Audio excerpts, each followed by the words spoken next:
ये लो। अरे यार, बिना स्पर्म का फर्टिलाइजर हो जाएगा क्या? देखो, एक एक एक बच्चा डाउट पूछ रहा है कि sperms are required for fertilisation. Oh, thank you, thank you, as usual.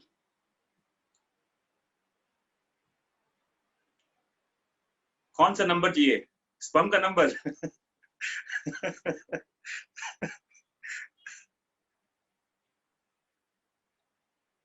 Triple parent, ये ट्रिपल फ्यूजन प्लांट में होता है। ह्यूमंस में कब से होने लगा ट्रिपल फ्यूजन, ट्रिपल वाला पार्ट? अच्छा, स्पर्मिएशन में इंटरनेट ही बंद हो गया था। ओके। देखो, वो कुछ नहीं, एनसीईआरटी में लिखा हुआ है कि ह्यूमन बींग्स में जितने भी स्पर्म बनते हैं, उस स्पर्म में से 60% स्पर्म होने चाहिए अच्छे, मतलब उसका स्ट्रक्चर सही होना चाहिए, उसका शेप एंड साइज बढ़िया होना चाहिए। उस 60% का 40% should be very very active, तभी वो फेलोपियन ट्यूब तक जाकर एक को क्या करेगा, फर्टिलाइज करेगा। ठीक है, तो वही लिखा हुआ है 60% होना चाहिए नॉर्मल शेप एंड साइज, और उसमें से 40% होना चाहिए अच्छे, मतलब उसका वेबिलिटी बढ़िया होना चाहिए। उसमें से कोई एक स्पर्म होगा जो एक को फर्टिलाइज करेगा, वो बाद का पार्ट है। I will discuss in fertilisation वाला पार्ट। ठीक है, अभी तो मैं गैमेट्स ही बना रहा हूँ। क्या पढ़ा रहे हो? ये लिखा हुआ है oogenesis। तो स्टार्ट करें, बच्चे जितने आने थे आ गए। अब समय बिताने का फायदा नहीं है। 54। चलिए,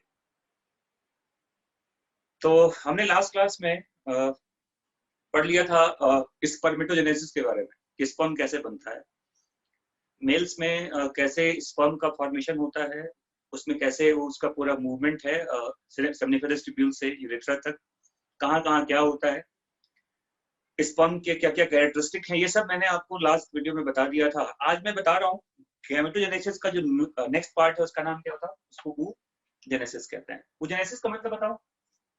सिंपली कहते हैं, इसका मतलब होता है फॉर्मेशन ऑफ फीमेल गैमेट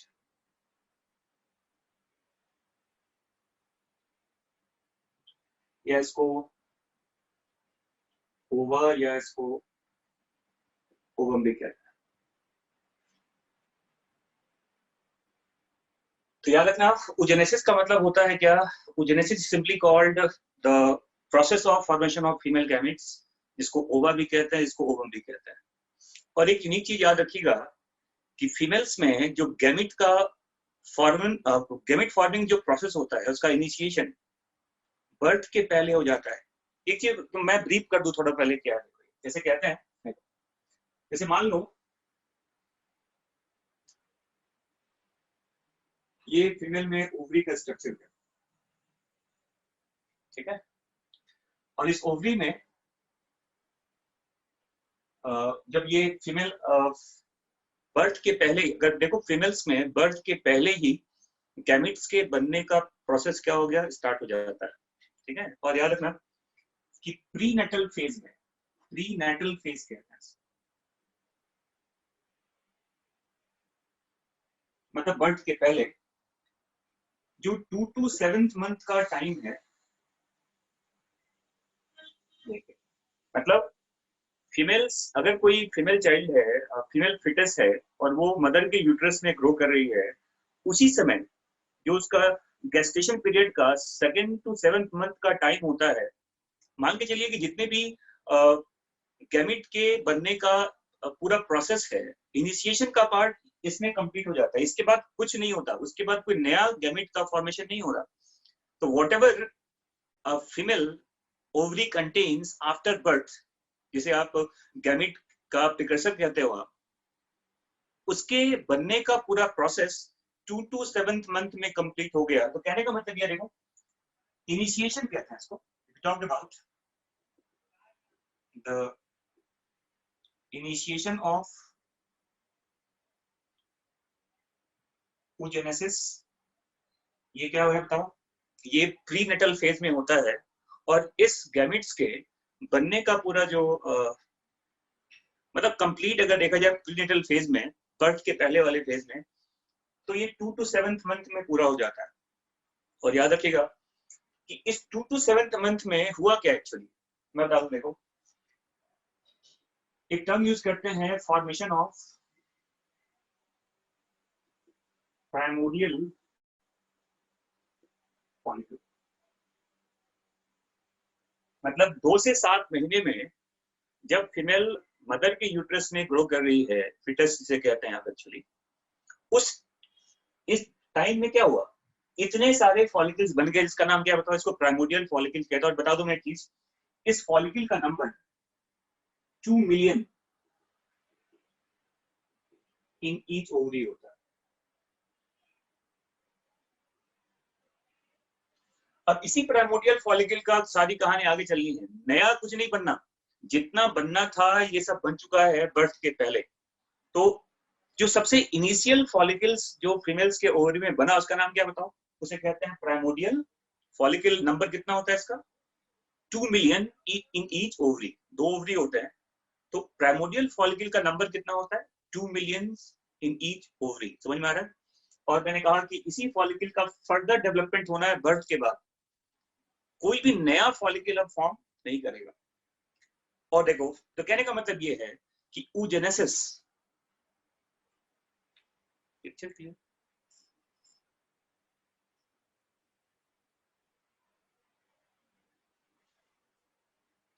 है। तो देखो, तो मैंने क्या कहा, oogenesis का जो प्रोसेस है ये स्टार्ट हो गया बर्थ के पहले, और ये मीनोपॉज तक चलता रहता है। तो कहने का मतलब पूरा का फेज देखा जाए तो oogenesis का पूरा जो कंप्लीशन है ये प्रीनेटल फेज से मीनोपॉज तक चलता है। और आप जानते हैं, 10th क्लास में पढ़ा होगा कि मीनोपॉज एक वो स्टेज है फीमेल्स में जहां पर मेस्ट्रुअल साइकिल फीमेल्स में क्या हो जाता है, स्टार्ट हो जाता है, सॉरी एंड हो जाता है, इट्स एंड्स, है ना।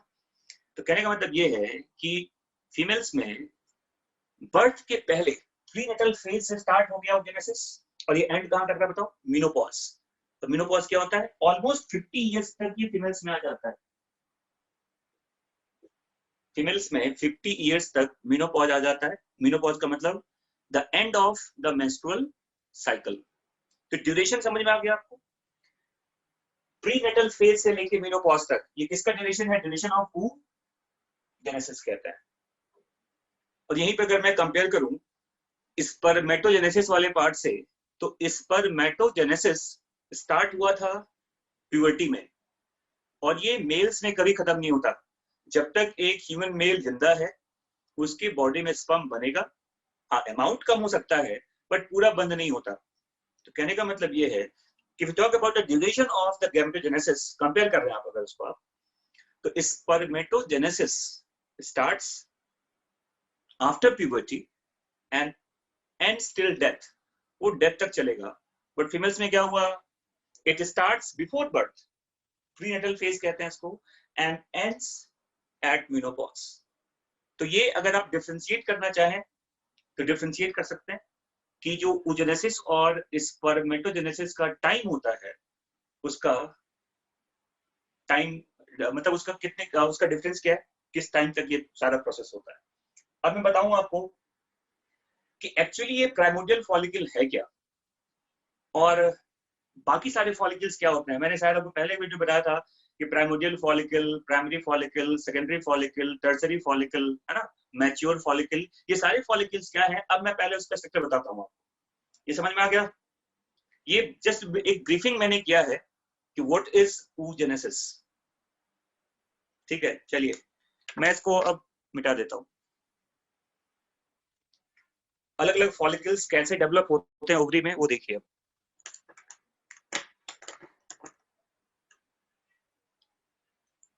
जैसे देखो, मैंने क्या बताया था आपको, अगर मान लो ये ओवरी का स्ट्रक्चर है मान लो, और मैंने कहा था कि ओवरी के मिडिल पार्ट में ये मेडुला होता है, बाहर ये कॉर्टेक्स होता है जिसको दोनों को मिलाकर स्ट्रोमा कहते हैं, ये तो पता है आपको, है ना। याद रखिएगा कि जब एक फीमेल अपने एक फीमेल चाइल्ड जब अपने सेकंड मंथ में है, गेस्टेशन पीरियड में है, उसी समय कुछ एक नाम सुनोगे आप, ये कहते हैं पीजीसी, इसे कहते हैं प्राइमोर्डियल जर्म सेल्स। क्या बोलते हैं इसको?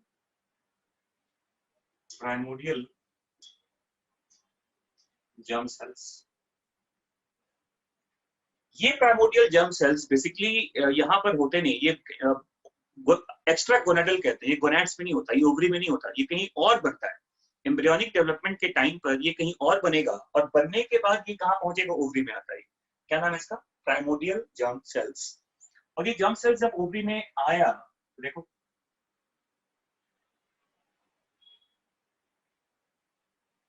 ये क्या है, इसे कहते हैं प्राइमोर्डियल जर्म सेल्स। मैंने क्या बताया कि जो प्राइमोर्डियल जर्म सेल्स होते हैं ये ओवरी में नहीं बनता, इसका फॉर्मेशन कहीं और होता है। ये बनने के बाद ओवरी में ट्रांसफर होता है, और इसी प्राइमोर्डियल जर्म सेल्स का जब ये ट्रांसफर कहाँ हुआ? ओवरी के कॉर्टेक्स वाले पार्ट में, ये कॉर्टेक्स वाले पार्ट में होता है। और इसी प्राइमोर्डियल जर्म सेल्स में जब क्या होगा, देखो जब इसमें क्या होता है, माइटोटिक डिवीजन, यहाँ क्या होगा, यहाँ होगा माइटोसिस। तो माइटोसिस से देखिए यहाँ पर बहुत सारे ग्रुप ऑफ सेल्स का फॉर्मेशन होता है। सो ग्रुप ऑफ उगोनिया कहते हैं, ये ग्रुप ऑफ उगोनिया है, इसको एग नेस्ट भी कहते हैं एक्चुअली।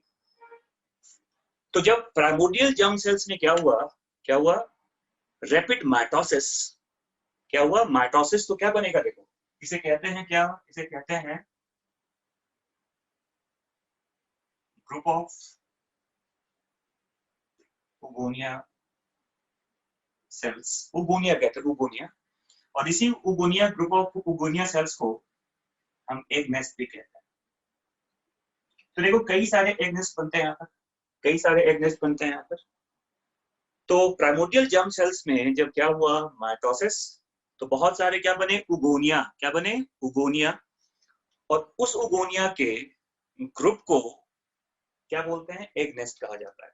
अब देखो, अब बहुत सारे ऐसे एग नेस्ट बन जाते हैं, कॉर्टेक्स में ही बनता है ये। और अब क्या होगा, देखो इसी, अब मैं इसको थोड़ा बाहर में बता दूंगा, देखो एक्चुअली हुआ क्या, देखो इसमें से इस एक सेल में से कोई एक उगोनिया जो होता है, देखो वो सेंट्रल पार्ट पे आ जाता है।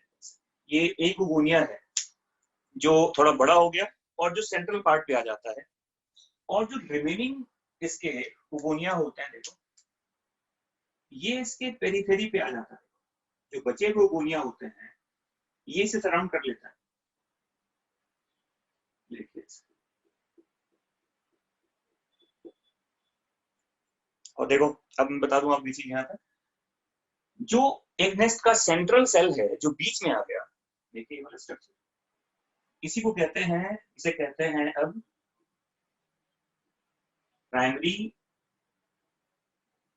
ओसाइट। क्या बोलते हैं इसको? Primary oocyte. और जो सेल सराउंड कर रहा है इसको, अब इसका नाम क्या बताओ? इसे कहते हैं फॉलिकुलर सेल्स। ये सिंगल लेयर का, देखो आप क्या कहते हैं इसको? Follicular cells. और याद रखना, ये जो फॉलिकुलर सेल्स होते हैं ये एक सिंपल कुबॉइडल एपिथेलिया होता है। सिंपल कुबॉइडल भी होता है, सिंपल स्क्वामस एपिथेलिया का पार्ट भी होता है। सेल्स कुबॉइडल शेप के भी होते हैं और फ्लैट शेप के भी होते हैं। तो फिर से बता देता हूं मैं आपको, एग नेस्ट कैसे बना।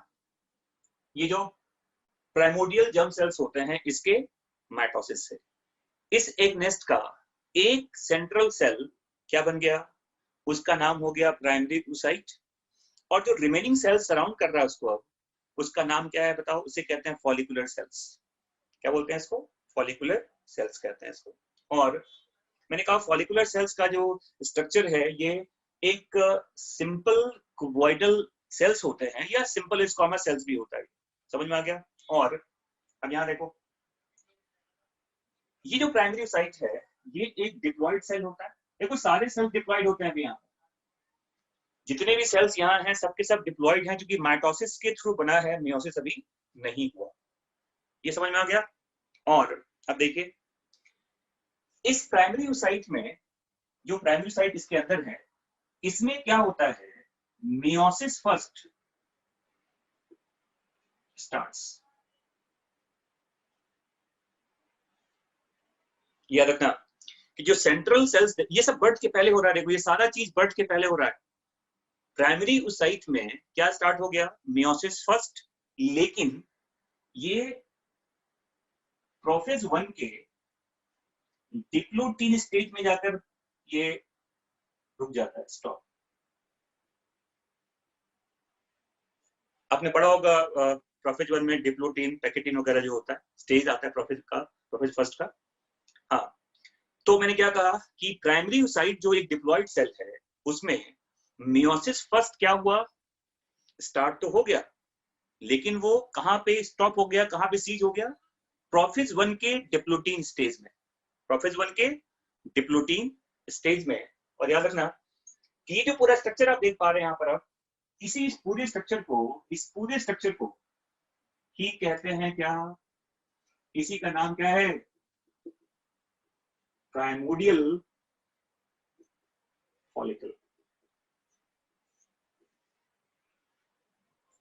तो primordial follicle consist of two different type of cells, a central cell called primary oocyte surrounded by a single layer of follicular cells, and meiosis first starts only in the primary oocyte, not in the follicular cells.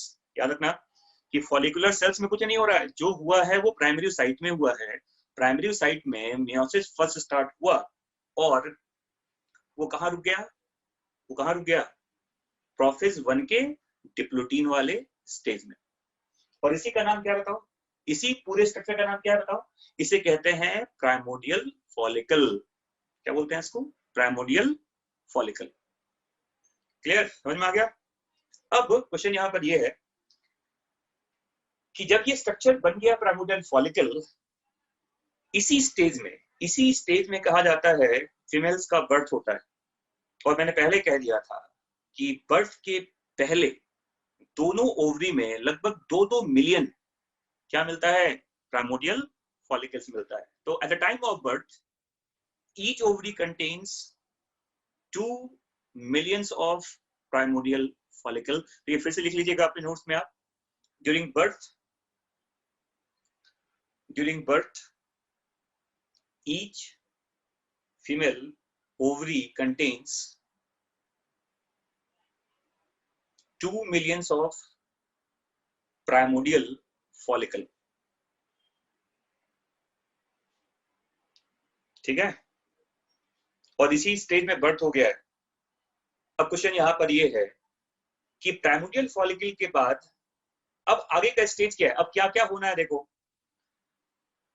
ये समझ में आ गया, इसको मिटा दूं। अब prenatal मतलब birth के पहले, और ये सब क्या हो रहा है, बर्थ के पहले तो हो रहा है ये सारा प्रोसेस। पोस्ट नेटल मतलब बर्थ के बाद होता है, प्री नेटल का मतलब बर्थ के पहले होता है। प्री मतलब पहले, नेटल मतलब birth, before birth and after birth. Pre मतलब पहले, पोस्ट मतलब बाद में। समझ में आ गया, ठीक है। इसको मैं मिटा दूं। अब यहां समझो आप, जैसे मान लो अब मैं बता रहा हूं a structure called primary follicle। एक याद रखिएगा, आफ्टर बर्थ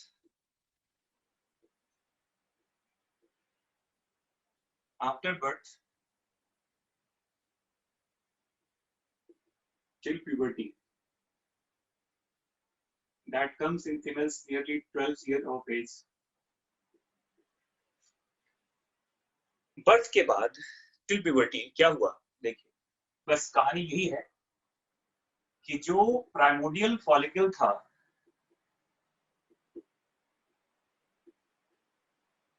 जो प्राइमोडियल फॉलिकल है फीमेल्स के ओवरी में बर्थ के बाद, जिसका नंबर मैंने कहा था कि 2 मिलियन इन ईच ओवरी ये होता है। ये जो प्राइमोडियल फॉलिकल है ये बर्थ के बाद और 11-12 साल तक क्या हुआ, बहुत ड्रास्टिक चेंज नहीं है। हुआ क्या, देखो ये सभी प्राइमोडियल फॉलिकल यहां तक आते आते ये कन्वर्ट हो गया इसमें प्राइमरी फॉलिकल्स। और चेंज क्या है, देखो चेंज बहुत सिंपल सा है। जो सेंट्रल प्राइमरी साइट था वो प्राइमरी साइट ही है, और जो पेरिफेरी वाला पार्ट था, देखो जो सेल सभी थोड़ा सा क्यूबॉइडल शेप में था वो थोड़ा बड़ा हो जाता है, थोड़ा वो कॉलमनर शेप में आ रहा था।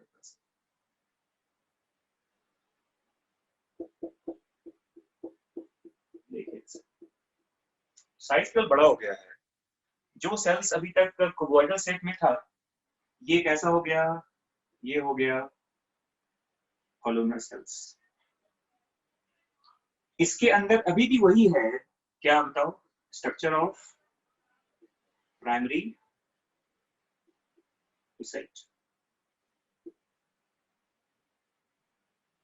a single layer of columnar cells.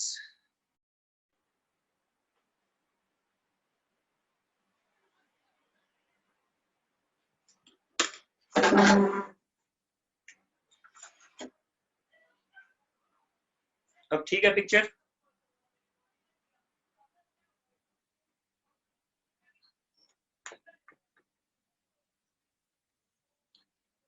ठीक है। यहाँ देखो मैं क्या बोल रहा हूँ कि जो प्राइमोडियल फॉलिकल्स है ये फॉलिकल चेंज हो गया किसमें, प्राइमरी फॉलिकल, और ये पूरे बर्थ लेके 12 साल तक यही हो रहा है। चेंज केवल बाहर वाले पार्ट में आता है। जो एक सिंपल क्यूबॉइडल एपिथेलिया का पार्ट था वो क्या हो गया, वो सिंपल कॉलमनर वाले पार्ट में क्या हो गया, कन्वर्ट हो गया। ठीक है, और याद रखना कि प्राइमरी फॉलिकल का नंबर ये एनसीईआरटी में लिखा हुआ है कि 60,000 से क्या हो जाता है 80,000 in each ovary.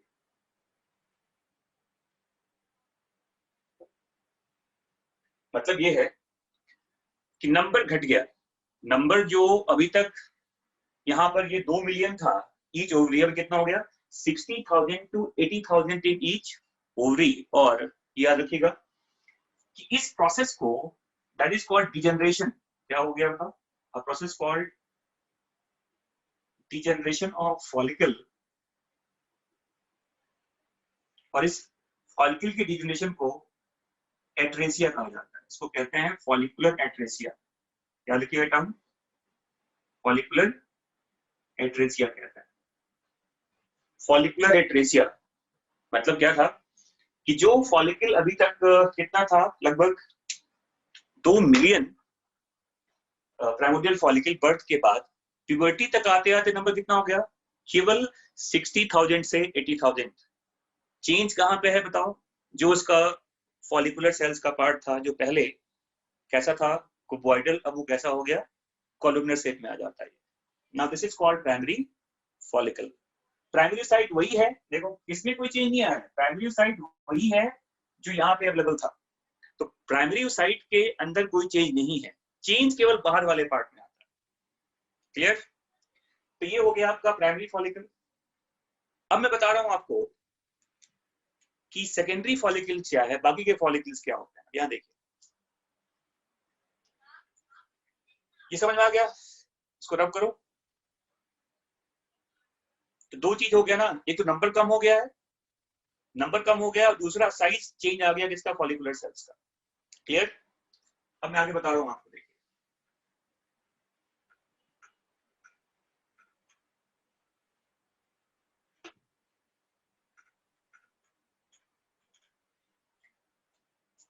when a female start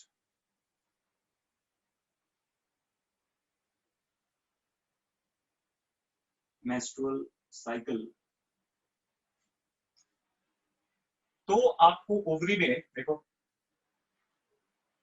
ovary में अब क्या होगा देखो, सेकेंडरी फॉलिकल भी मिलेगा, टर्सरी फॉलिकल भी मिलेगा, मैच्योर फॉलिकल भी होता है, इसी को ग्रेजुअल फॉलिकल कहते हैं। कहने का मतलब ये है कि मेंस्ट्रुअल साइकिल के टाइम पर ही फीमेल्स में अब क्या नजर आएगा, क्या नजर आएगा, secondary follicle, tertiary follicle, gradual follicle. देखो प्राइमरी फॉलिकल तो हमेशा रहता है, वो तो कभी खत्म नहीं हो रहा, वो तो प्यूबर्टी के समय भी था वो, या प्यूबर्टी के पहले भी था। प्राइमरी फॉलिकल तो प्यूबर्टी के पहले भी है, प्राइमोडियल फॉलिकल चेंज हुआ है प्राइमरी फॉलिकल्स में, वो तो रातों रात बनेगा नहीं। तो बर्थ से लेके प्यूबर्टी तक यही हुआ ना कि प्राइमोडियल फॉलिकल प्राइमरी फॉलिकल में कन्वर्ट हो गया, लेकिन secondary follicle, tertiary follicle, gradual follicle, these structure are visible in the ovary only during the event of menstrual cycle। वो पूरा प्रोसेस डायग्राम में बताऊंगा बाद में, अभी समझे पहले आप इसको। अब मैं बता रहा हूं आपको कि व्हाट इज सेकेंडरी फॉलिकल, ये क्या होता है। देखो ये देखिए, जैसे मान लो ये एक ये मान लिया जाए ये प्राइमरी साइट का स्ट्रक्चर है। अब होता क्या देखो, जो बाहर का अब जो फॉलिकुलर सेल्स था, अब वो मल्टी लेयर्ड स्ट्रक्चर में प्रोलिफरेट कर गया। देखिए मे बी 6 to 12 लेयर तक ये बन जाते हैं, और उसके बाहर एक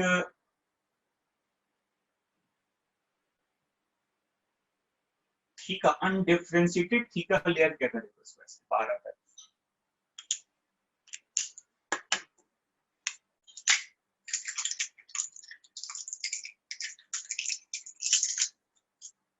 देखिए,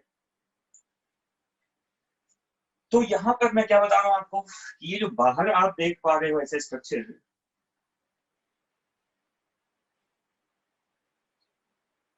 अब ये सेकेंडरी फॉलिकल है, इसमें क्या क्या बना देते हैं। इसके अंदर ये क्या है बताओ, इसके अंदर ये है प्राइमरी साइट, उसके बाहर ये जो देख रहे हैं आप, ये क्या है, इसे कहते हैं मल्टी लेयर्ड फॉलिकुलर सेल्स, और इसको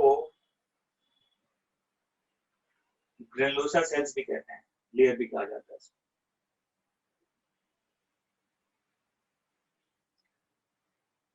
समझ में आ रहा है। तो मैं बता रहा हूँ ये सेकेंडरी फॉलिकल है, ये क्या बताओ, ये पहले क्या बताया मैंने आपको, सेकेंडरी फॉलिकुलर स्ट्रक्चर। इसमें क्या हुआ कि प्राइमरी साइट वैसे का वैसे है, चेंज क्या है कि वो जो फॉलिकुलर सेल्स का सिंगल लेयर था, ये मल्टी लेयर्ड स्ट्रक्चर में क्या हो गया, कन्वर्ट हो गया। 6 to 12 लेयर बन जाता है क्या, फॉलिकुलर सेल्स का लेयर, उसी को ग्रेनुलोसा लेयर भी कहा जाता है। क्लियर। और देखो बाहर क्या है इसके, ये जो आप रेड वाला पार्ट देख पा रहे हैं यहाँ पर, आप इसे कहते हैं undifferentiated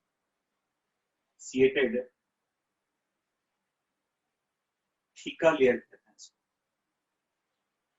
undifferentiated theca layer formed by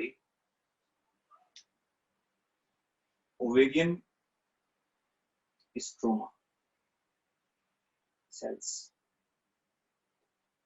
जो स्ट्रोमा का पार्ट होता है, जो कॉर्टेक्स का पार्ट जो होता है, उसी के सेल्स क्या बनाते हैं, थीका लेयर कहते हैं, अनडिफरेंशिएटेड थीका लेयर कहा जाता है इसको।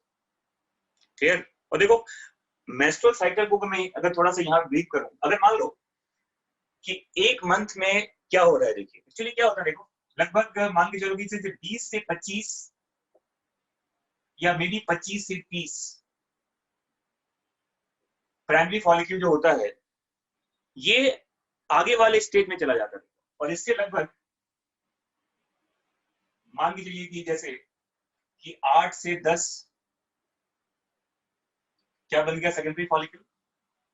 फॉलिकल्स यहाँ भी जनरेट कर रहा है, देखो एट्रेसिया यहाँ भी हो रहा है, हर मंथ ये चलता है। देखिए 25 से 30 या 20 से 25 दोनों लिया जाता है।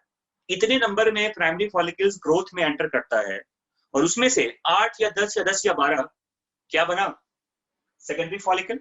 बाकी फॉलिकल क्या हो गए, डिजनरेट कर गए। मैं क्या बोल रहा हूँ, पिक्चर में क्या प्रॉब्लम है यार। ये प्राइमरी साइट है, बाहर ये मल्टी लेयर्ड फॉलिकुलर सेल्स कहते हैं इसको, इसी को ग्रेनुलोसा लेयर भी कहा जाता है। और बाहर जो रेड वाला पार्ट आप देख पा रहे हो, ये क्या है, इसे कहते हैं अनडिफरेंशिएटेड थीका लेयर कहा जाता है इसको। क्या बोलते हैं इसको,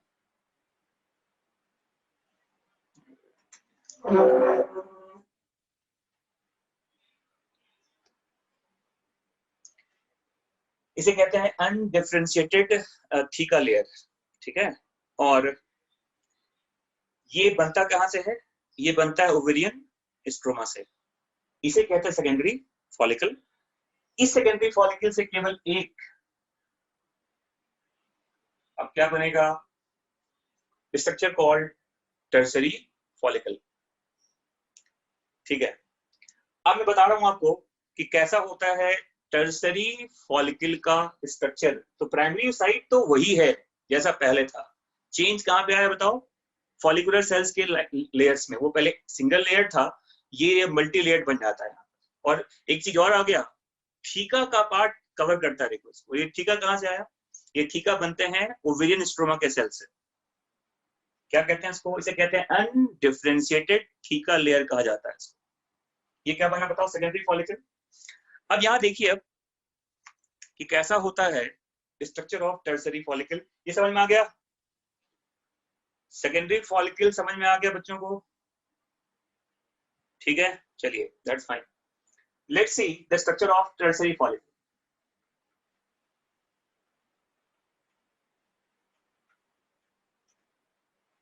अब देखो टर्सरी फॉलिकल समझिए क्या होता है।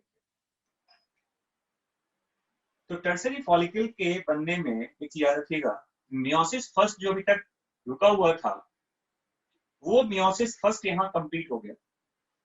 देखिए जो मियोसिस फर्स्ट रुका हुआ था बर्थ के पहले से, वो टर्सरी फॉलिकल में क्या होता है, कंप्लीट हो जाता है। तो दो अनइक्वल सेल्स बनते हैं, इसको अनइक्वल मियोसिस भी कहा जाता है। एक्चुअली मियोसिस इक्वल जैसा नहीं हो रहा है, ये अनइक्वल मियोसिस है। दो सेल्स बन गए, देखो यहाँ पर प्राइमरी साइट में क्या हो गया, जो प्राइमरी साइट था उसमें क्या हुआ, उसमें हुआ मियोसिस फर्स्ट कंप्लीशन कहते हैं, ये कंप्लीट हो गया। और ये कंप्लीट होगा तो यहां से दो सेल्स बनेंगे ना, देखो एक का नाम है यहाँ पर, एक का नाम है सेकेंडरी साइट, ये देखो ये वाला। और जो बाहर देख पा रहे हो आप, इसका नाम है फर्स्ट पोलर बॉडी।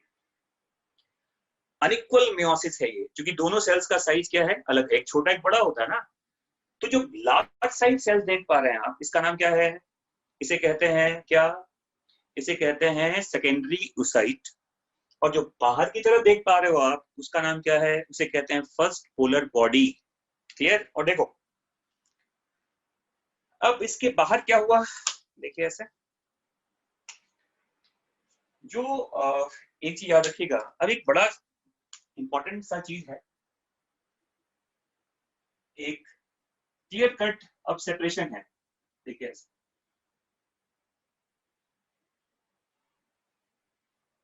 ये एक क्लियर कट सेपरेशन है, देखिए रेड वाला पार्ट जो देख रहे हैं, बहुत थिक तो नहीं है बट ये रेड वाला पार्ट यहाँ आ गया है। और इसके बाहर अब देखो मल्टी लेयर्ड जो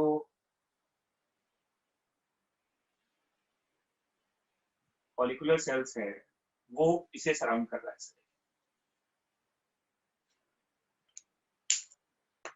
और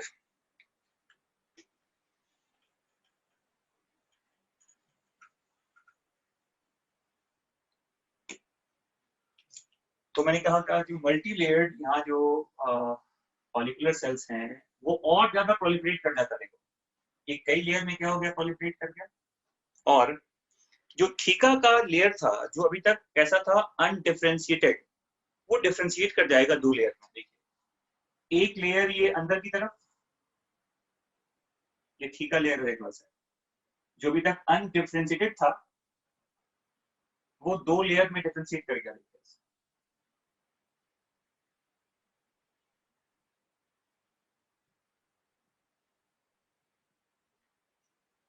अब मैं इसको लेबल कर देता हूं, देखो क्या क्या है इसके अंदर। ये है एसओ। एसओ मतलब सेकेंडरी ओसाइट, ठीक है। ये है एफपीबी मतलब फर्स्ट पोलर बॉडी, और ये हैप्लॉइड सेल्स हो गए। देखो क्योंकि मियोसिस से बना है, मियोसिस कंप्लीट हुआ है, दोनों सेल्स क्या हो गए बताओ, हैप्लॉइड हो गए। इसके बाद ये पूरा जो आप ब्लू वाला पार्ट देख पा रहे हो आप, ये है ग्रेनुलोसा लेयर कहते हैं इसको, बुक्स में इसको मेम्ब्रेन ग्रेनुलोसा भी कहा जाता है। क्लियर। और देखिए ये जो आप अंदर की तरफ देख पा रहे हो इसे कहते हैं थीका इंटरना, और जो बाहर की तरफ देख पा रहे हो आप इसे कहते हैं थीका एक्सटर्ना। तो दो लेयर है, थीका इंटरना, थीका एक्सटर्ना। जो लेयर अभी तक अनडिफरेंशिएटेड था वो कैसा हो गया, डिफरेंशिएट कर गया दो लेयर में। एक का नाम है थीका एक्सटर्ना, एक का नाम है थीका इंटरना। याद रखिएगा इंटरना ये एक सिक्रेटरी सेल्स होता है, यहां से हार्मोन सिक्रीट होता है, इसको हार्मोन सिक्रेटिंग सेल्स कहते हैं। यहाँ से एस्ट्रोजन का सिक्रीशन होता है, प्रोजेस्टेरॉन भी बनते हैं एक्चुअली यहाँ से। कहाँ से, इंटरना से। एक्सटर्ना फाइब्रस लेयर होता है, ये एक फाइब्रस लेयर है, यहाँ से कोई सिक्रीशन नहीं होता। हार्मोन का सिक्रीशन थीका इंटरना से होता है, एक्सटर्ना से नहीं होता। क्लियर। और देखो अब ये तो पूरा स्ट्रक्चर किसका हो गया, टर्सरी फॉलिकल का। और टर्सरी फॉलिकल्स में दो सेल्स यहाँ बीच में देख पा रहे हैं, ये बना है मियोसिस 1 के बाद। एक का नाम है सेकेंडरी ओसाइट और एक का नाम है फर्स्ट पोलर बॉडी। क्लियर। और देखो ये जो आप देख पा रहे हो आप, फर्स्ट ये जो मल्टी लेयर्ड यहाँ पे जो फॉलिकुलर सेल्स होते हैं, जो ग्रेनुलोसा लेयर होता है, उसके बीच बीच में आप देखेंगे ऐसे आप कुछ फ्लूइड फिल्ड कैविटी अपीयर होता है। ये एस्ट्रोजन रिच फ्लूइड होता है, देखो इसमें ये इस तरह से होता है, ये स्कैटर्ड फॉर्म में होता है।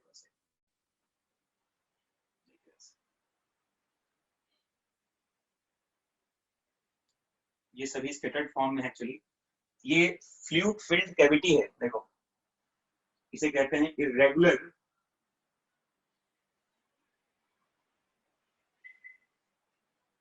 फ्लूइड फिल्ड कैविटी, इसी को एंट्रम कहते हैं। क्या बोलते हैं इसको, एंट्रम। ये बिखरा हुआ होता है, स्कैटर्ड फॉर्म में होता है। और इस फ्लूइड में क्या है बताओ, एस्ट्रोजन रिच फ्लूइड होता है। ये एस्ट्रोजन रिच फ्लूइड होता है एंट्रम के अंदर, और ये स्कैटर्ड होता है। ये क्या होता है, स्कैटर्ड होता है। स्कैटर्ड क्यों, क्योंकि इसके बीच में जो फ्लूइड है, सॉरी स्कैटर्ड है मतलब ये कहीं कहीं बीच बीच में मिलेगा ये। और मैंने कहा कि फ्लूइड फिल्ड कैविटी है, कौन सा फ्लूइड यहाँ पर, जिस फ्लूइड में एस्ट्रोजन का अमाउंट काफी क्या होता है, ज्यादा होता है। तो ये था स्ट्रक्चर ऑफ क्या बताओ, टर्सरी फॉलिकल। और ये देखो रेड जो देखा था आपने यहाँ पर अभी, ये एक नया लेयर यहाँ पे फॉर्म हुआ, एक नया लेयर यहाँ पे फॉर्म हुआ। देखिए रेड वाला पार्ट, इसे कहते हैं जोना पेलुसिडा। ऑल्दो अब थोड़ा सा एनसीईआरटी से मैं डिफर कर रहा हूं यहाँ पर। एनसीईआरटी में जोना, देखो एक तो जोना पेलुसिडा एक ग्लाइकोप्रोटीन का बना हुआ लेयर होता है। ये एक नॉन सेलुलर लेयर होता है। ये कोई सेलुलर लेयर नहीं होता, ये एक नॉन सेलुलर लेयर है।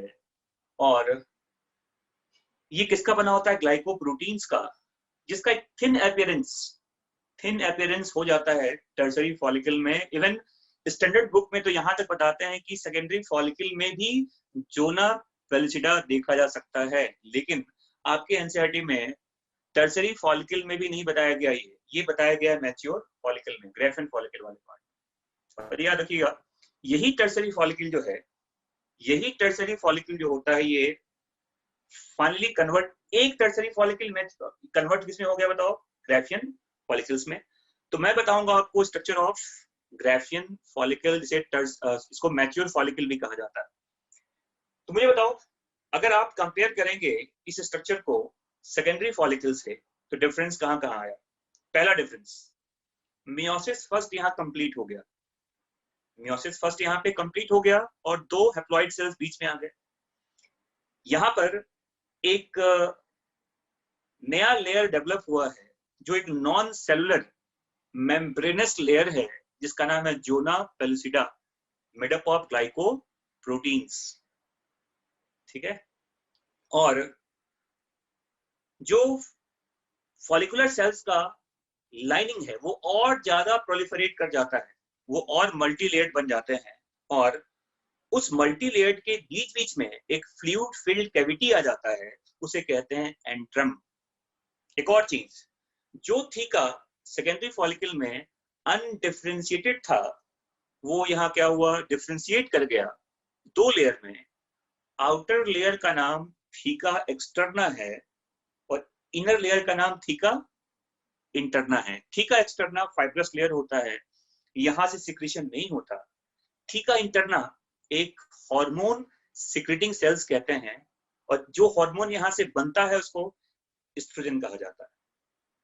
थोड़े से अमाउंट प्रोजेस्टेरॉन भी आता है, बट मेजर हार्मोन एस्ट्रोजन ही होता है। क्लियर? तो ये था, बताओ, स्ट्रक्चर ऑफ टर्सरी फॉलिकल। समझ में आ गया? आइए बच्चों, टर्सरी फॉलिकल समझ में आ गया? गुड। अब क्या होगा? यही टर्सरी फॉलिकल कन्वर्ट होगा, अरे ग्रेनुलोसा लेयर तो डिप्लॉइड ही होता है ना, उसमें कोई डिवीजन तो हुआ नहीं। अरे चेंज तो केवल उस साइट में हुआ है ना, फॉलिकुलर सेल्स तो हमेशा डिप्लॉइड ही रहेगा, वहां कोई मियोसिस थोड़ी हो रहा है। Follicular cells are always diploid है, दिमाग में डाल लेना इसको। जो भी चेंज आएगा उस साइट में आएगा, फॉलिकुलर सेल्स में कोई मियोसिस नहीं हो रहा, तो वो हमेशा क्या है बताओ? वो हमेशा डिप्लॉइड होता है। यस, एस्ट्रोजन रिच फ्लूइड बनता है थीका इंटरना से। थीका इंटरना नहीं होता, थीका इंटरना एक लेयर है जिसके सेल सिक्रीट क्या करते हैं? Estrogen rich fluid. और ये सब देखो एंट्रम वाले पार्ट में आकर जमा हो जाता है। फॉलिकुलर सेल से भी हार्मोन्स आते हैं। देखो हार्मोन सिक्रीट करने वाला दो चीज होता है, देखो याद रखो, ये बता दूं मैं आपको कि हार्मोन्स का सिक्रीशन दो जगह से हो रहा है, एक तो फॉलिकुलर सेल से और दूसरा थीका इंटरना के सेल से। बाकी जगह से हार्मोन्स नहीं बन रहे। हार्मोन्स सिक्रेटिंग सेल्स दो होते हैं, एक तो फॉलिकुलर सेल्स और दूसरा सेल्स ऑफ थीका इंटरना। क्लियर? समझ में आ गया? ठीक है, चलिए अब मैं बता रहा हूं आपको स्ट्रक्चर ऑफ, क्या बताऊंगा? स्ट्रक्चर ऑफ ग्राफियन फॉलिकल, जिसको मैच्योर फॉलिकल कहते हैं। यही टर्सरी फॉलिकल अब क्या होगा? ग्राफियन फॉलिकल में कन्वर्ट हो जाएगा, जिसको मैच्योर फॉलिकल भी कहा जाता है। Now see the structure of Graafian follicle.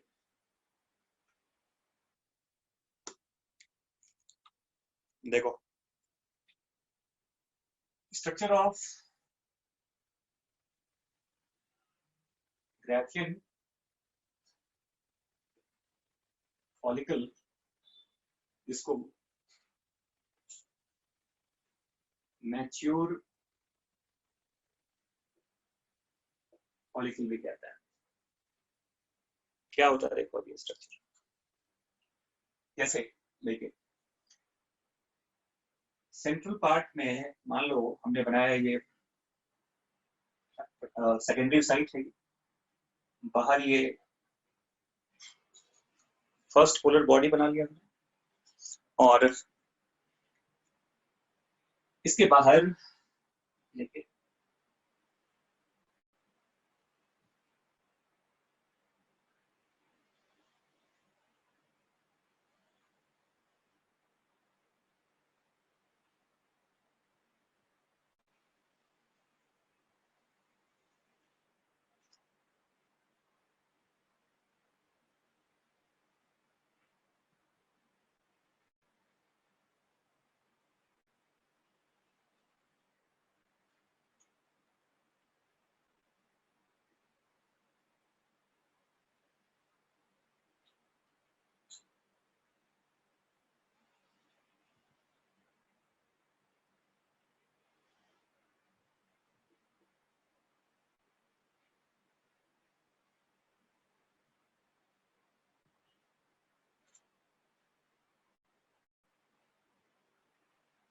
देखो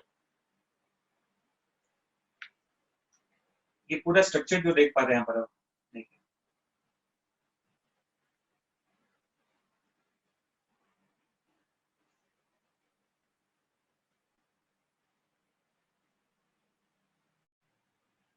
ये सब फॉलिकुलर सेल्स ही है। देखिए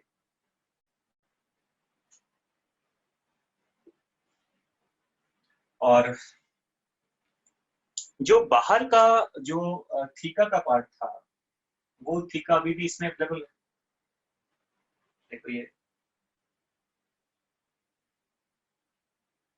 ये है थीका इंटरना,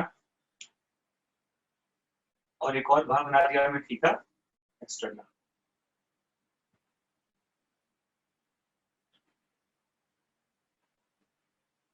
ये देखिए अब यहाँ पे पूरा डायग्राम समझ में आ रहा है आपको? देखिए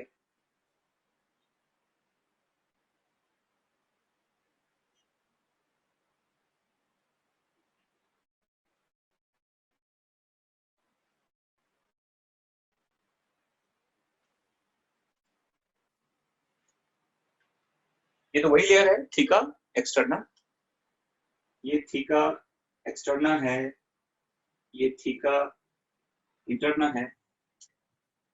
अब ये जो पूरा आप देख पा रहे हो स्ट्रक्चर, ये ब्लू वाला पार्ट जो देख पा रहे हैं आप, ये तो मेम्ब्रेन ग्रैनुलोसा ही होता है। अब उसी ग्रैनुलोसा के कई सारे नाम है, देखें यहाँ पर सिंपली जिस ग्रैनुलोसा में इस पूरे स्ट्रक्चर को ऊपर से कवर किया हुआ, देखो ये वाला पार्ट, इसको कहते हैं कोरोना रेडियाटा। ये फॉलिकुलर सेल्स ही है जो एक को सराउंड कर रहा है। जो नीचे से इसको बेस अटैच कर रहा है इस पूरे पार्ट को, इसे कहते हैं क्यूमुलस उफोरस। ये सब फॉलिकुलर सेल्स का ही पार्ट है, मेम्ब्रेन का ही पार्ट होता है ना। और एक चीज यहाँ पे जो रह गया वो देख लो, ऐसा ये जो एक काफी थिक लेयर यहाँ पर है ऐसे, ये बहुत ज्यादा अब प्रोमिनेंटली नजर आता है।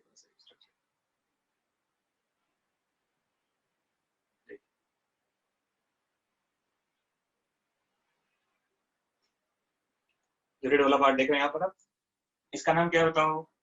इसे कहते हैं जोना पेलुसिडा। थिक लेयर बन जाता है, जो अभी तक थोड़ा थिन पार्ट में था ये काफी थिक हो जाता है। क्या कहते हैं इसको, जोना पेलुसिडा। और ये जो सेंट्रल पार्ट है ये तो सेकेंडरी ओसाइट है, और ये क्या बताओ, फर्स्ट पोलर बॉडी।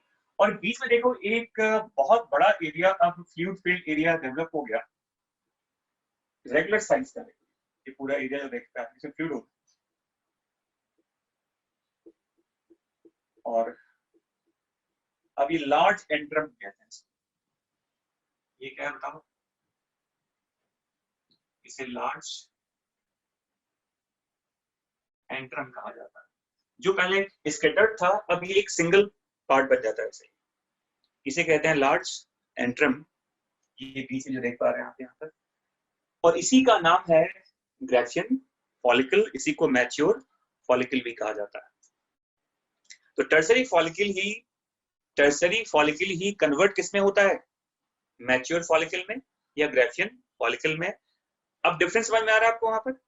एक तो जोना पेलुसिडा यहाँ पर बहुत थिक अपीयरेंस हो गया इसका, एंट्रम जो वहां पे इरेगुलर था यहाँ पर एक लार्ज एरिया कवर कर लेता है, देखो ये सिंगल कैविटी बन जाता है। बाकी तो सब वही है, फॉलिकुलर सेल्स यहाँ भी हैं, फॉलिकुलर सेल्स वहां भी थे। हाँ, कुछ टर्म्स हमने यूज किया है, जैसे क्यूमुलस जो पूरे एक को बेस से कनेक्ट करता है, रेडिएटा का पार्ट ऊपर की तरफ जो आ रहा है, ये सब फॉलिकुलर सेल्स का ही पार्ट है एक्चुअली, जो टर्सरी फॉलिकल में ऐसा विजिबल नहीं था। ये चीजें नजर कहाँ आएंगी आपको, ग्रेफियन फॉलिकल में और मैच्योर फॉलिकल में। हाँ जी बच्चों, समझ में आ गया। थीका का लेयर अभी भी है, एक्सटर्ना और interna, theca externa, theca interna. Blue वाला सारा पार्ट क्या हो गया, फॉलिकुलर सेल्स का लेयर। रेड वाला पार्ट क्या हो गया, जोना पेलुसिडा का लेयर। अंदर क्या है, ये सेकेंडरी साइड, और ये क्या है बताओ, फर्स्ट पोलर बॉडी। क्लियर। ये है टर्सरी फॉलिकल का स्ट्रक्चर। और आपको पता है किसी टर्सरी फॉलिकल में, ये सॉरी इस ग्रेफियन फॉलिकल में, मैच्योर फॉलिकल में क्या होता है, अ टर्म कॉल्ड ओवुलेशन। क्या होता है, ओवुलेशन। और उसके बाद जो सेकेंडरी साइट है, ये तो कहां पहुंच गया, विद और विदाउट पोलर बॉडी, ये आ जाता है कहां बताओ, फैलोपियन ट्यूब में। और जो पार्ट रह गया ओवरी के अंदर, उसी का नाम क्या बताओ, उसी को कहते हैं कॉर्पस हेमोरेजिकम कहा जाता है। अभी डायग्राम बताता हूँ क्या होता है, समझो पहले मैं क्या बोल रहा हूँ। कि ये जो पूरा स्ट्रक्चर है, इसी का ये वाला पार्ट, बीच वाला पार्ट देखो, ये पूरा पार्ट, बीच का पूरा पार्ट ये बाहर निकलता है और ये फैलोपियन ट्यूब में आ जाएगा। जो पार्ट ओवरी में रह गया, ये पूरा पार्ट देखो, ये पूरा स्ट्रक्चर, ये पूरा स्ट्रक्चर देखिए, ये पूरा स्ट्रक्चर कहाँ रह जाएगा, ओवरी के अंदर। उसी का नाम क्या होगा, उसे बोलेंगे कॉर्पस हेमोरेजिकम कहता है इसको। ये मैंने नाम बताया तुमको पहले, कॉर्पस हेमोरेजिकम क्या होता है, हेमोरेजिकम। ये बताया था ना कि मैच्योर फॉलिकल जो उसमें ओवुलेशन होगा, उसके ओवुलेशन के बाद ये वाला पार्ट, बीच का पार्ट, ये कहाँ पहुंच गया, फैलोपियन ट्यूब में। और रिमेनिंग पार्ट, ये पूरा स्ट्रक्चर जो रह गया ओवरी के अंदर, उसी स्ट्रक्चर का नाम कॉर्पस क्या है बताओ, हेमोरेजिकम कहा जाता है। अब यहाँ समझो, ये डायग्राम समझ आ गया, मिटा दो इसको। हाँ जी बच्चों, ये डायग्राम समझ में आ गया, मिटा दो इसको। ठीक है, अभी बता रहा हूँ, रुक जाओ, अभी अभी आ रहे हैं, अभी रुक जाओ, मैं बता रहा हूँ। ये समझ में आ गया पहले। अब यहाँ देखिए,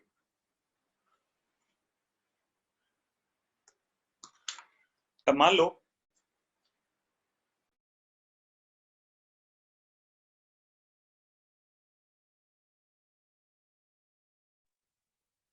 देखो, ये मान लो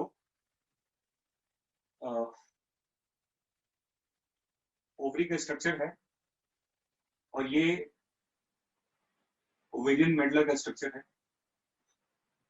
बीच में, और नीचे मान लिया जाए अब ये स्ट्रक्चर है किसका, देखो मान लो ये फेलोपियन ट्यूब का स्ट्रक्चर है, क्या है, बताओ फेलोपियन ट्यूब है ये। अब यहाँ जो मान लो ये स्ट्रक्चर था ग्रेफियन फॉलिकल का, ये है ग्रेफियन फॉलिकल, थीका का पार्ट इसका रप्चर होता है, और फाइनली ये जो पूरा लेयर है, देखो ये वाला पार्ट, ये पार्ट तो चला गया इसके अंदर, और जो पार्ट अब रह गया इसके अंदर, देखिए ऐसा स्ट्रक्चर,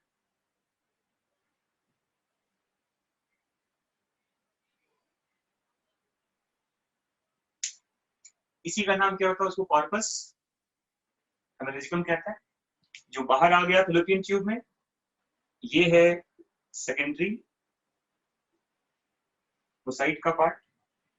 एनसीईआरटी में सेकेंडरी साइट को ही एक्चुअली ओवम लिख दिया है, ओवम एक्चुअली बाद का स्टेज है, जब वो फर्टिलाइजेशन वाले स्टेज में आ जाएगा तब ओवम कहते हैं इसको, अभी सिंपली सेकेंडरी साइट का ही पार्ट है एक्चुअली, ठीक है। हेमरेजिकम आ गया देखो यहाँ पर, और यही हेमरेजिकम फिर एक हार्मोन सिक्रेटिंग पार्ट में कन्वर्ट होगा धीरे धीरे। ये सब मेंस्ट्रुअल साइकिल के समय ही होता है, बताऊंगा इसके बारे में डिटेल से आपको। तो ये हेमरेजिकम कन्वर्ट किसमें हो गया, कॉर्पस ल्यूटियम में। और अगर उस मंथ में, अभी रुक जाओ, अभी बता रुक जाओ, जो ये कॉर्पस हेमरेजिकम है ये बन गया कॉर्पस ल्यूटियम, और अगर फीमेल ने उस पर्टिकुलर मंथ में कंसीव नहीं किया, अगर उसने प्रेगनेंसी कंसीव नहीं किया, तो ये ल्यूटियम क्या होता है, वापस क्या होगा, ल्यूटियम का डिजनरेशन, और बाद में ओवरी के अंदर इसका जस्ट एक स्कर रह जाता है, एक डेड पार्ट कह सकते हैं इसका एक्चुअली आप, जो बहुत ज्यादा एक्टिव नहीं है एक्चुअली मैमल्स के केस, फीमेल्स के केस में, और इसी का नाम कॉर्पस क्या है बताओ, एल्बिकेंस कहा जाता है इसको। क्लियर। अब क्वेश्चन यहाँ पर ये है कि जो स्ट्रक्चर ये बाहर निकल के आया उस साइड, उसमें क्या क्या है, देखिए उसमें हो सकता है, देखिए ये है सेकेंडरी साइड का स्ट्रक्चर, पोलर बॉडी हो भी सकता है, पोलर बॉडी नहीं भी हो सकता है, पोलर बॉडी डिजनरेट भी कर जाता है, पोलर बॉडी, अरे कॉर्पस एल्बिकेंस बता रही था, कॉर्पस एल्बिकेंस कहते हैं, ये ल्यूटियम के बाद बनता है, ठीक है। अब देखो, तो ये है सेकेंडरी साइट, ये है first polar body, polar body मे और मे नॉट वाला कंडीशन है, आ भी सकता है नहीं भी आ सकता है। हाँ, उसके बाहर आप देख पाते हैं ऐसे एक काफी थिक लेयर, ऐसे इसका जोना पेल्चिडा का, और उसके बाहर मल्टी लेयर्ड, देखिए ऐसे जो रेडियाटा वाला पार्ट था,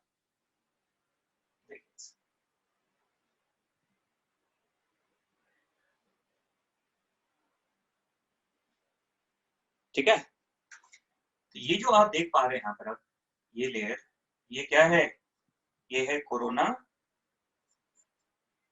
रेडियाटा, ये वो स्ट्रक्चर है जो कहाँ आ गया है, फेलोपियन ट्यूब के अंदर।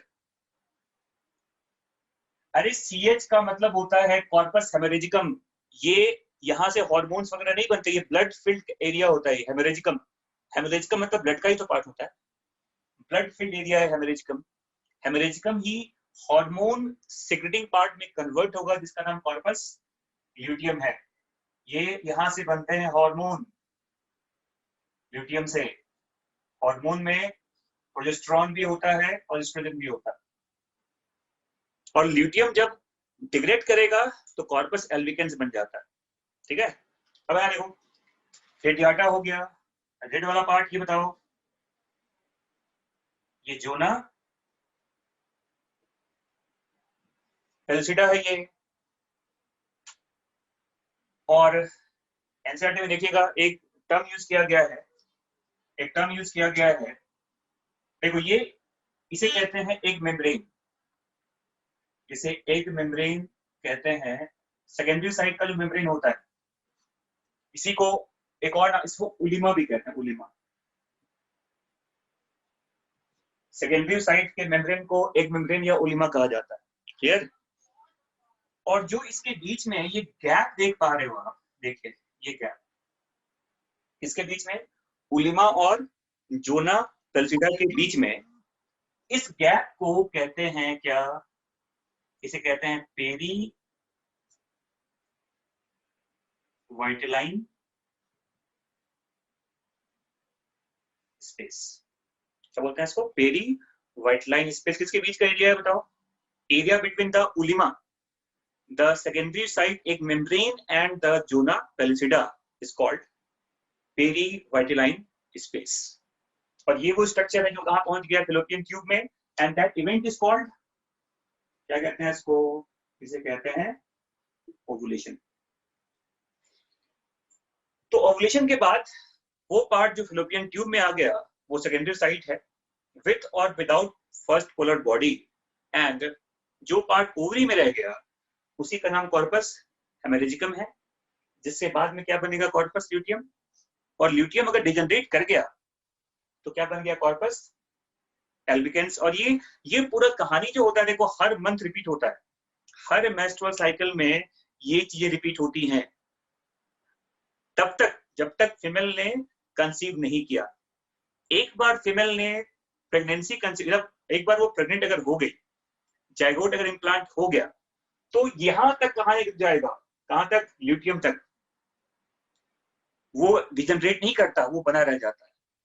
और अगले मंथ का जो मेंस्ट्रुअल फ्लो होता है वो बंद हो जाएगा। और मेंस्ट्रुअल फ्लो का बंद होना रेगुलर फीमेल्स में ये कहीं ना कहीं इंडिकेट करता है किस चीज का? बताओ, अबाउट द प्रेगनेंसी। अभी वो सारी चीजें बाद में पढ़ेंगे। यहां तक समझ में आ गया आप लोगों को? पहले अब मैं इसको ब्रीफ करूंगा, सभी चीजों को ब्रीफ करूंगा मैं। यहाँ ये समझ में आ गया? ठीक है, चलिए, ठीक है, ठीक है, ठीक है, लेट्स सी।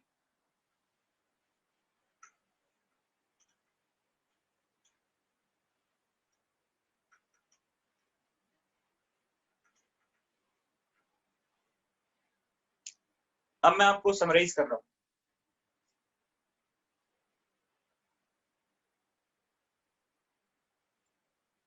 देखो, जैसे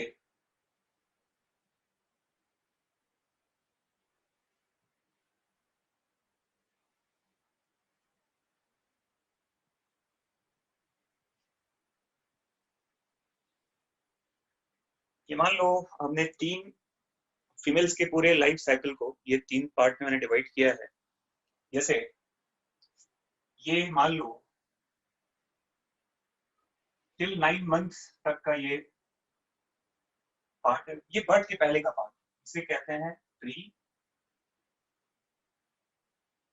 नेटल फेज। क्लियर? इसके बाद ये देखो, ये बर्थ से लेके जो 11-12 साल तक का जो टाइम है, जिसको आप जुवेनाइल फेज भी कहते हैं, क्या कहते हैं? Juvenile phase. और 12 साल से लेके ये देखिए 45 to 50 ईयर्स तक क्या कहते हैं इसको? इसे कहते हैं फीमेल्स का रिप्रोडक्टिव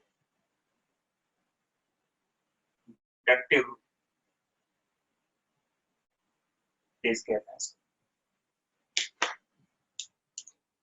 ठीक है, मैंने कहा था आपको कि ये जो पॉइंट है जहां पर फर्स्ट साइकिल स्टार्ट हुआ फीमेल्स में, मेंस्ट्रुअल साइकिल, ये पॉइंट जो होता है इसे कहते हैं मेनार्क। इसे मेनार्क्स कहते हैं, मेनार्क कहते हैं इसको। फर्स्ट साइकिल ये 11-12 साल में आता है। और इस पॉइंट पे जब साइकिल एंड हो गया इसको मेनोपॉज कहा जाता है। क्लियर, समझ में आ गया? अब इस पूरे पार्ट में हो क्या रहा बताओ? ये तो बर्थ के पहले का पार्ट, ये प्रीनेटल है, ये पोस्ट नेटल वाला पार्ट पूरा देखो यहाँ पर। मैंने क्या कहा था कि प्रीनेटल फेज में ओवरी में क्या होता है, बहुत सारे ये क्या होता है, अब पूरा आपको पता है, ये होते हैं बहुत सारे क्या, प्राइमोडियल फॉलिकल, तो पता है आपको। अब ये बर्थ से लेके 11-12 साल तक क्या हुआ, जो स्ट्रक्चर अभी तक प्राइमोडियल फॉलिकल था वो 12 साल तक होते होते नंबर कम हो गया। देखो इसका, ये बहुत ज्यादा होता है, अब नंबर भी ऐसे दिखा सकते हैं, इसका नंबर बहुत ज्यादा है, इसका नंबर कम हो गया, और जो ये बना स्ट्रक्चर, अब इसका नाम क्या हो गया, इसे कहते हैं सिंपली क्या, प्राइमरी फॉलिकल। ठीक है, और once a female start their menstrual cycle, menarche जिसे कहते हैं, 11-12 साल का ये एज होता है, इसमें क्या होता है देखो, हर मंथ ये चीजें होती हैं कि जो प्राइमरी फॉलिकल है, जो यहाँ से अब आ रहे हैं, ये 20 से 25 या 25 से 30 ये ग्रोथ में एंटर करता है। इसी प्राइमरी फॉलिकल से कुछ क्या बने, सेकेंडरी फॉलिकल, सेकेंडरी फॉलिकल से क्या बना, टर्सरी फॉलिकल, और टर्सरी फॉलिकल के बाद क्या बना बताओ, ग्रेफियन फॉलिकल। ग्रेफियन फॉलिकल में क्या हुआ, ओवुलेशन, तो क्या बन गया, सेकेंडरी ओसाइट। और सेकेंडरी साइट का जो पूरा पार्ट है, ये याद रखिएगा, सेकेंडरी साइट का जो पार्ट है ये तो फिलोपियन ट्यूब में आ जाता है, और कहा कि जो चीज अब रह गया ओरी के अंदर, corpus haemorrhagicum, corpus luteum and corpus haemorrhagicum, luteum and corpus albicans, और ये चलता रहेगा टिल कहां तक बताओ, मेनोपॉज तक। एक बार फीमेल ने क्या कंसीव कर लिया, एक बार फीमेल ने क्या कंसीव कर लिया, प्रेगनेंसी, याद रखिएगा कि अगले मंथ ये साइकिल स्टार्ट नहीं होता, बट अगर कंसीवमेंट नहीं हुआ है तो ये रेगुलरली ये चलता रहता है, and that goes up to 45 to 50 years, उसे मेनोपॉज कहा जाता है। क्वेश्चन यहाँ पर ये है कि जो सेकेंडरी साइट बाहर आ गया, क्या ये मियोसिस कंप्लीट हो चुका है यहाँ पर? अभी तो मियोसिस फर्स्ट ही कंप्लीट हुआ है, मियोसिस 2 की कहानी तो हुई नहीं है यहाँ पर। तो अब मैं बता रहा हूँ आपको कि सेकेंडरी साइट का फेट क्या होता है। अब क्या होगा जब वो फेलोपियन ट्यूब में आ गया, अब वहां क्या होना वो देखिए यहाँ पर। ये समझ में आ गया आपको, ये समझ में आ गया? हाँ जी बच्चों, ठीक है।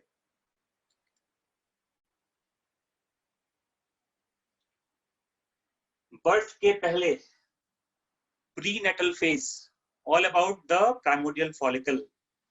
बर्थ से लेके 11-12 साल तक juvenile phase, primordial follicle converted into primary follicle, that's all. And after 12 years, once a female starts their menstrual cycle, it's called menarche.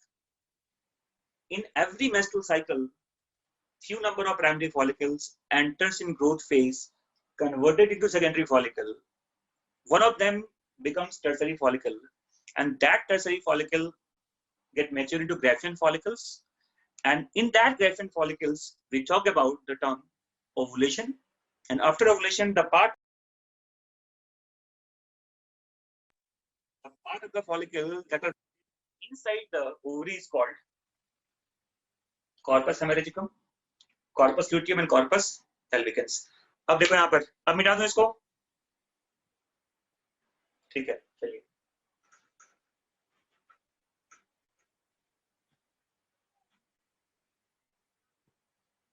अब यहाँ देखो, जैसे मान लो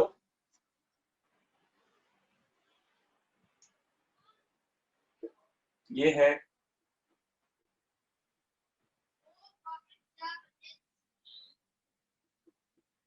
ये है प्राइमरी ओसाइट।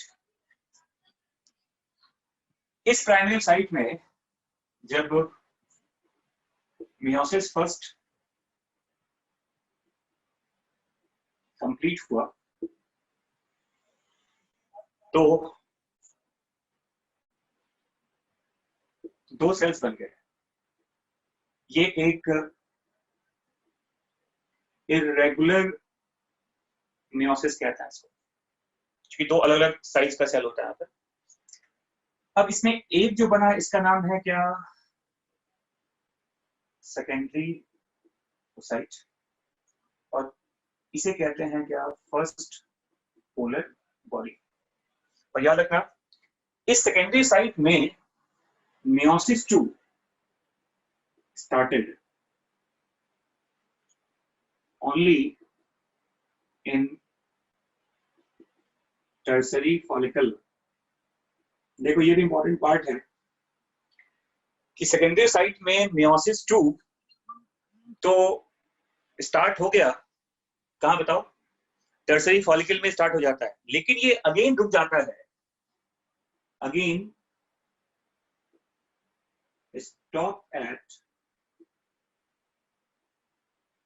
मेटाफेज 2।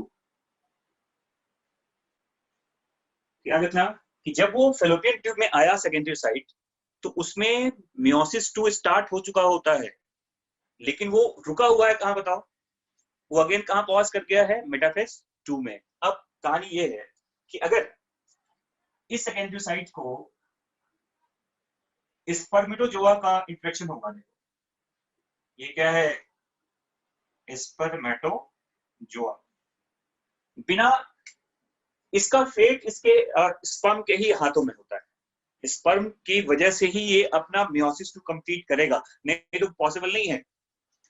तो स्पर्मेटोजोआ जो फेलोपियन ट्यूब में अवेलेबल होता है, तभी कहते हैं स्पर्म का मिलना और जाइगोट का बनना ये बड़ा एक संयोग वाली बात है, बहुत कॉमनली नहीं होता है, क्योंकि सेकेंडरी साइट जो बाहर आता है फेलोपियन ट्यूब में उसकी लाइफ बहुत ज्यादा नहीं है, मैक्सिमम 6 to 24 आवर्स बस। उसी दौरान अगर स्पर्म मिलेगा तो जाइगोट बनेगा, अदरवाइज जाइगोट नहीं बनेगा। अब यहां देखो, अगर स्पर्म ने इसको एक्टिवेट किया, इसको सेकेंडरी साइट को, तो तब क्या होगा, तब होगा कंप्लीशन ऑफ क्या, मियोसिस 2। क्या होगा, कंप्लीशन ऑफ मियोसिस 2। तो अब देखो इस वाले पार्ट से, इस ब्लैक वाले, देखो बड़े वाले पार्ट से, फिर देखो यहाँ पे दो सेल्स बन गए, एक ये और एक ये।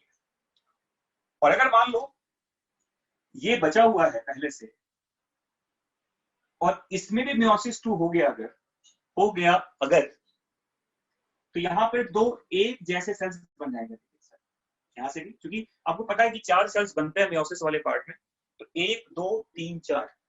अब यहाँ देखिए सेकेंडरी साइट जब ये डिवाइड हुआ तो 2 सेल्स वापस बने यहाँ पर, और ये कब होगा, ये होगा स्पर्म के मिलने के बाद। तो देखो जो एक बड़ा बना यहाँ पर इसका नाम है ऊटिड, क्या बोलते हैं इसको, ऊटिड, और जो छोटा बना इसका नाम है सेकेंडरी पोलर बॉडी।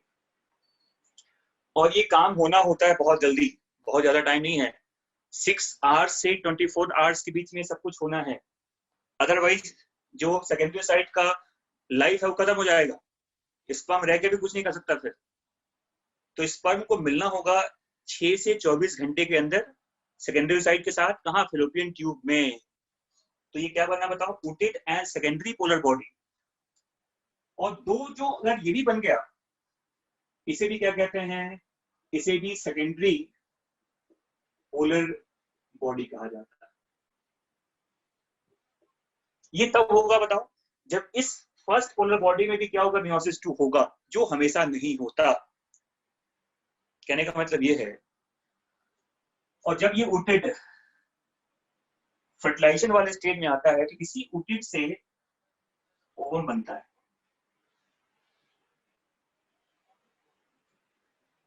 ऊटिड ही मैच्योर किसमें बताओ, ओवम में होता है। अभी रुक जाओ, अब यहाँ देखो अब क्वेश्चन यहां पर ये है कि रिजल्ट क्या है बताओ। टोटल अगर पूछा जाए कि मियोसिस का रिजल्ट क्या हुआ, तो रिजल्ट देखो दो होता है, one ootid plus two polar body, या फिर one ootid plus three polar body. अगर मान लो इसमें मियोसिस नहीं हुआ और ये बाहर आ गया है, मियोसिस यहां नहीं हुआ और ये बाहर आ गया है, तो क्या होगा, एक पोलर बॉडी ये, एक पोलर बॉडी ये, तो एक प्राइमरी सेकेंडरी होगा। अगर मैं दो लिख रहा हूं यहां पर, दो का मतलब क्या है, वन प्राइमरी और वन सेकेंडरी। अगर यहां भी मियोसिस टू हो गया तो दो यहां से बन गए और एक यहां भी है, तो क्या होगा, three polar body.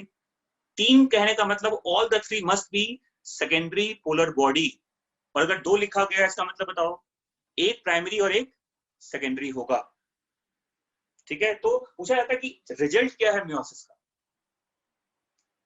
Result of meiosis, one ootid plus two polar body, या वन ऊटेड प्लस क्या होता है, थ्री पोलर बॉडी। और देखो मैं बता दूं आपको कि इस जर्नी को पूरा करने में, इस मियोसिस वन को पूरा करने में 11 पूछा जाएगा कि मिनिमम टाइम कितना है, 11-12 ईयर, मैक्सिमम ये 45 to 50 ईयर्स तक जा सकता है। क्योंकि आपको पता है कि नया ओसाइट तो बनना नहीं है, वही ओसाइट तो मेनोपॉज तक जाता है। तो मियोसिस फर्स्ट के कंप्लीट होने का मिनिमम टाइम 11 से 12 साल और मैक्सिमम टाइम मेनोपॉज तक 45 to 50 ईयर्स। और मियोसिस टू तो कंप्लीट होना स्पर्म के कंडीशंस पे होता है। अगर स्पर्म मिलेगा तो मियोसिस टू होगा, स्पर्म नहीं मिलेगा तो मियोसिस टू नहीं होगा। For the completion of meiosis two, spermatozoa is required. So सबके सब haploid, n n n n, all are haploid cells. हाँ जी बच्चों, समझ में आ गया। ये है समरी ऑफ oogenesis। केवल मैं प्राइमरी साइड से लेके चल रहा हूँ, फॉलिकुलर सेल्स तो खैर उसका कुछ होना ही नहीं है, वो तो माइटोसिस वाला पार्ट होता है। तो प्राइमरी फिर से देखो मैं क्या बोल रहा हूँ, ये प्राइमरी साइट है, इसमें क्या हुआ, मियोसिस वन कंप्लीट हुआ है। स्टार्ट कब हो गया था, बर्थ के पहले।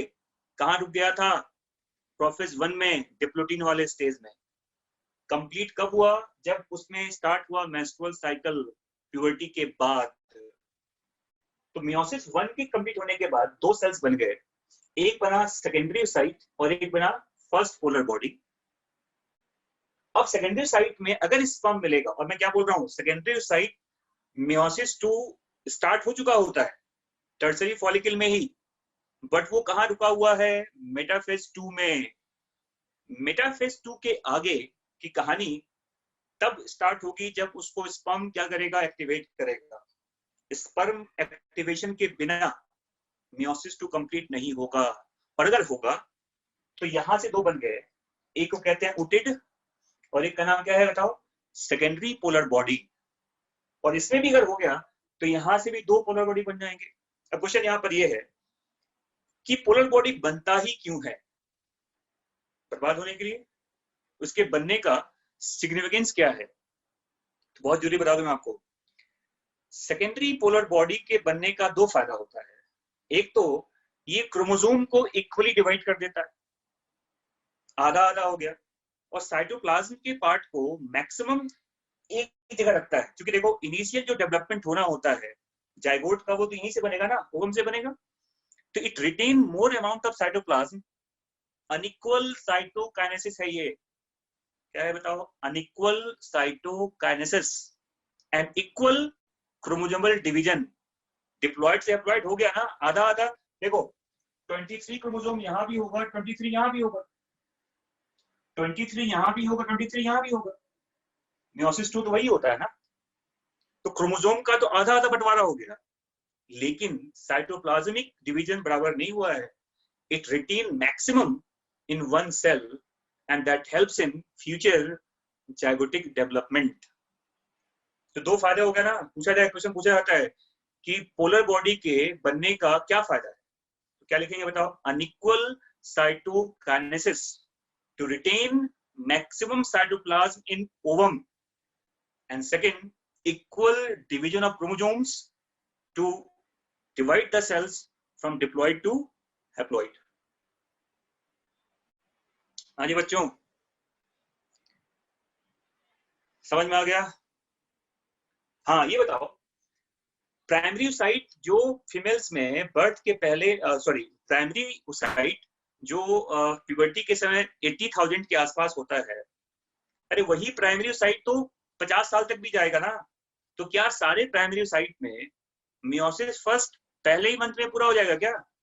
वो तो मंथ वाइज होता है ना, हर मंथ वो थोड़ा थोड़ा चलता रहेगा। तो मियोसिस फर्स्ट कंप्लीट होते होते मीनोपॉज तक वो चला जाएगा। वो मैं क्या बोल रहा हूँ कि मियोसिस फर्स्ट स्टार्ट कब होता है, कंप्लीशन कब हुआ इसका? कंप्लीशन हुआ मिनार्क में, और वही प्राइमरी साइट बचा हुआ है वो बिल्कुल कहते हैं बैंक की तरह होता है, हर महीने प्राइमरी साइट बाहर निकालता है वो 20 से 25 चलता रहेगा चलता रहेगा चलता रहेगा। और उसी प्राइमरी साइट में तो मियोसिस 1 कंप्लीट होगा। तो मियोसिस 1 का कंप्लीशन का मैक्सिमम टाइम क्या सकता है? टिल मीनोपॉज, मिनिमम 11 से 12 साल और मैक्सिमम 45 to 50 इयर्स। क्योंकि मैं पहले बता चुका हूं कि बर्थ के बाद किसी भी नए फॉलिकल का फॉर्मेशन नहीं होना, जो होना होता है वो पहले हो चुका होता है। एंड ओवरऑल याद रखना कि इस पूरे ड्यूरेशन में 11-12 साल से लेके 45-50 इयर्स तक ऑलमोस्ट ऑन एवरेज 400 जो प्राइमरी साइट होता है यही सेकेंडरी साइट में कन्वर्ट करता है। केवल बाकी तो खत्म ही हो जाता है। ओनली 400, कहीं कहीं 420 भी लिखा जाता है, कहीं 450 भी लिखा मिले। तो एवरेज मान लो कि पूरे लाइफ टाइम में, रिप्रोडक्टिव साइकिल के टाइम में केवल 400 प्राइमरी साइट ही क्या होता है, सेकेंडरी साइट में कन्वर्ट हो पाता है, बाकी सब खत्म हो जाते हैं। मतलब डिजनरेशन चलता रहता है। एट्रेसिया ये पूरे टाइम चल रहा है। देखो, बर्थ के बाद से लेके मीनोपॉज तक एट्रेसिया इज गोइंग ऑन। तो पूछा जाएगा कि एट्रेसिया का टाइम क्या है? तो atresia starts just after birth and till continued till menopause. समझ में आ गया?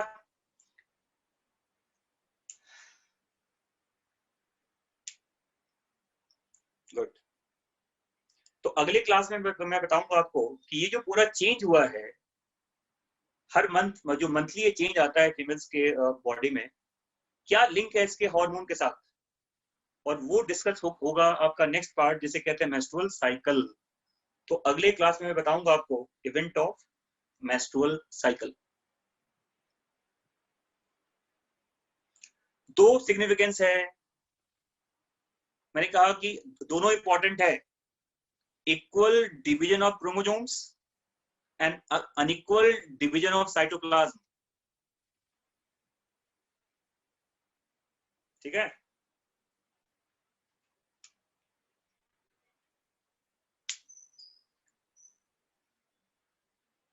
तो खत्म करें आज का क्लास, लंबा क्लास हो गया। समझ में आ गया? कोई दिक्कत तो नहीं है? एनसीईआरटी पढ़ना जाकर ठीक से। अब रिकॉर्डिंग मेरे पास नहीं है, रिकॉर्डिंग आप जेनेसिस वाला आज रिकॉर्डिंग हुआ है, देखो यहाँ दिखा रहा रिकॉर्डिंग, तो पूरा रिकॉर्डिंग हो गया आज का वीडियो, कल मिल जाएगा आपको। लास्ट रिकॉर्डिंग नहीं हुआ था। अब देखो ये क्वेश्चन बड़ा इंपॉर्टेंट है कि जोना पेलिसिडा कहाँ पे बनता है। मैं क्या बोल रहा हूँ कि एनसीईआरटी में जोना पेलिसिडा के बारे में लिखा गया है कहाँ, केवल ग्रेफियन फॉलिकल में, जबकि स्टैंडर्ड एम्ब्रियोलॉजी के बुक्स में जो आप एमबीबीएस में जाके पढ़ेंगे अगर वहां पहुंच गए तो, कि ये इवन प्राइमरी फॉलिकल के बाद ही बनना इसका स्टार्ट हो जाता है। तो मुझे लगता है कि नीट के लिए तो आप एनसीईआरटी भी फोकस करेंगे, तो उसके हिसाब से ये ग्रेफियन फॉलिकल ही है।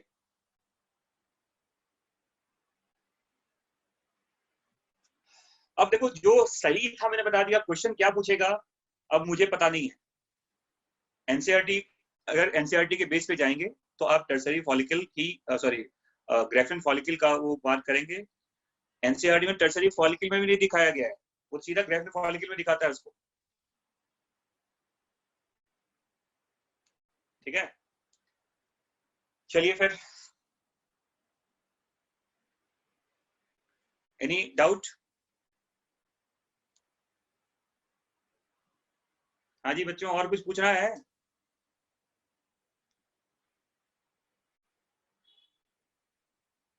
तो नेक्स्ट क्लास में आई will discuss the event of menstrual cycle. अरे रेडियाटा बाहर आ जाता है, उफोरस अंदर आ जाता है, रेडियाटा ऊपर की तरफ था और उफोरस नीचे की तरफ, नीचे की तरफ जो उसको बेस से अटैच करता है। डायग्राम देखो ना।